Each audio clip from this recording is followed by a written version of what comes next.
Now we're looking at part B, part 2 of part B. Find a 98% confidence interval for the variance. There, sigma squared is a Greek little letter there, sigma squared in the commute times. We have 16 commute times, and hopefully we've already entered them in the calculator because we did part 1 in the previous video. So we need to go looking for a formula here, a 98% confidence interval. So let's write some of this stuff down, right? So it's going to be a 98% confidence interval for the variance for sigma squared. So we need a formula. So we'll go to the back of the exam pages, the back of the exam paper here. It's number 12, I think. Now with 16 of them, so here we're looking down. Well, it doesn't really matter. We've no numbers 16 or greater or less than 30 anyway. We have, this is our variance here, sigma squared.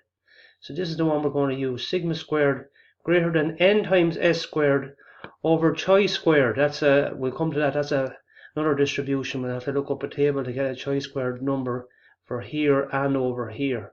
On the top bits are the same. It'll be n equals 16 for us times s squared. I'll go back here now and we'll write down our formula. First of all, n equals 16, and the formula we're going to be using is going to be ns squared over chi squared p.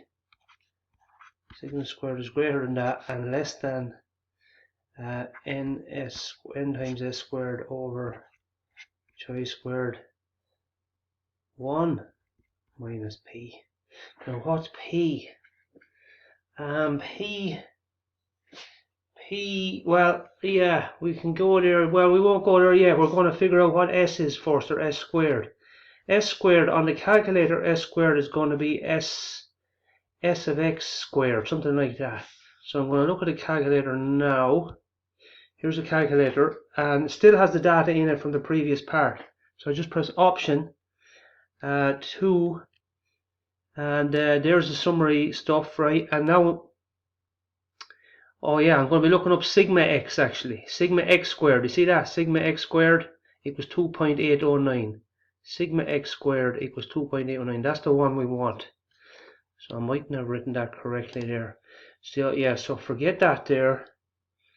Where is my eraser gone? I don't know. Anyway, so we're looking for s squared, and that's sigma x squared on the calculator, and that's going to be that. What we saw, that was 2.809. Okay, again our degrees of freedom is going to be 16 minus 1, so our degrees of freedom is 15 when we come to looking up the chi tables, and we're looking for a 98% confidence interval. So we can do a wee diagram here now, and here's a very rough sketch of our chi square distribution, right? It's going to be two-tailed because we're greater than something and we're less than something else. So 98%, another way of saying 98% is 0.98. We divide this by 100 and we get 0.98. This bit here in the middle has to represent 0.98, which leaves 0.02 to be spread between the two ends. So this red area here is going to be equal to this red area here, and both of them have to be 0.01 because the 0.02 is spread between the two of them. So this is going to be our p value. P equals 0.01, and for this to be 0.01 here, this guy here is going to be 1 minus p, which is 0.99.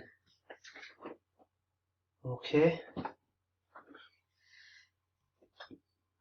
So this here is a rough drawing of our chi squared distribution with 15 degrees of freedom, and we're going to be looking up two chi squared values, one with a 0.01 and one with 0.99, right? So we'll bear those two figures in mind, and because that's all we need now. Is we need this guy here and this guy here. We have everything else because we have s squared and we have n. N is 16. So now we're going to go looking at the tables in the back of the exam book or question book. And you see here we've degrees of freedom down the left here, and we're going down to this row here, 15. So along here we have to pick our two values.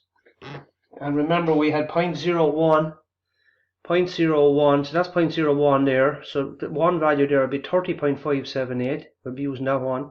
And then we're looking up chi-squared for 0.99 and 15 degrees of freedom. And we get 5.229. So this guy down here, this chi-squared or chi-squared p 0.01, what did that come to? 30.578. And the other guy, chi-squared 1 minus p, that was a smaller value. We got 5.229.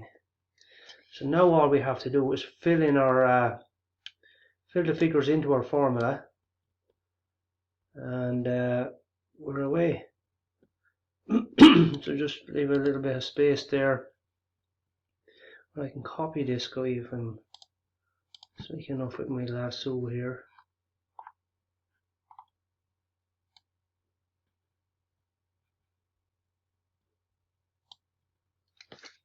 Control C. Sorry about this now. So I've just rewritten the formula here, and I have my s squared value and n equals 16. So now it's just a matter of filling these in. So we have 16 multiplied by 2.809 on top of 30.578. And that's sigma square is greater than that, and it's going to be less than, sigma square is the variance, and it's less than, we have the same value on top. Downstairs there we have 5.229, and both of those figures, run them into the calculator and you should get 1.47 on the left and 8.60 on the right. I just rounded both of those to 2 decimal places. And finally we can put in some wordage there. What can we say? We can say we are 98% confident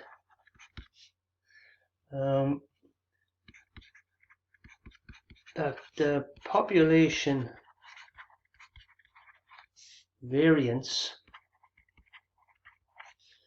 known otherwise as sigma squared, lies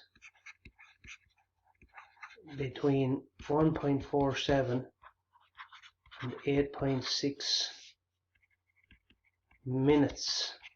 So that's the units we're dealing with. And that's about it. Let me know if you have any problems or issues with that.